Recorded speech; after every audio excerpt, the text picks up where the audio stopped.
मी आभार मानतो आणि खरंच आई वडिलांची आठवण एक वर्षामध्ये एक वेळच का होईना यावे अशा प्रकारचे कार्यक्रम मी या ठिकाणी मी माझ्या आई वडिलांची सुद्याच्या अगोदर या 21 दिवसाची पूजा मांडली होती. ऐश्वर्य कलश मांडला होता आणि दररोज ब्रह्ममुहूर्तावर या ठिकाणी आम्ही आयोजन केलं. 21 दिवस फळावर राहिला होता मी आणि माझी पत्नी आणि तिच्या आई वडिलांचा पण आम्ही एक दिवस सकाळी ब्रह्ममुहूर्तावर पूजा केली आणि माझ्या पण आई वडिलांची एक दिवस ब्रह्ममुहूर्तावर या ठिकाणी पूजा केली होती.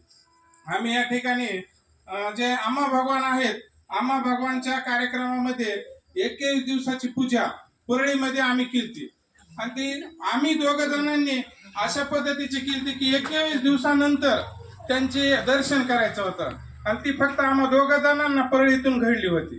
तर अशा पद्धतीचं जे आयोजन केलं जाते खूप सुंदर आहे.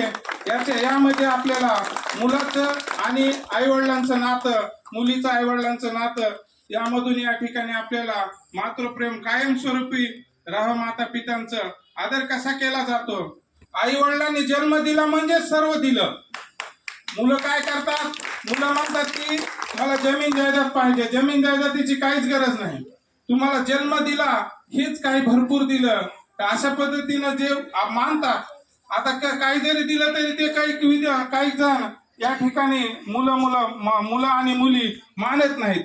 मात्र जन्म दिला हेच या ठिकाणी सर्व काही दिलं हे आई वडिलांचं कर्तव्य पार पडतात आणि अशा पद्धतीनं हे जे संयोजक कार्यक्रम केला जात आहे त्या कार्यक्रमाचं खूपच कौतुकास्पद आहे.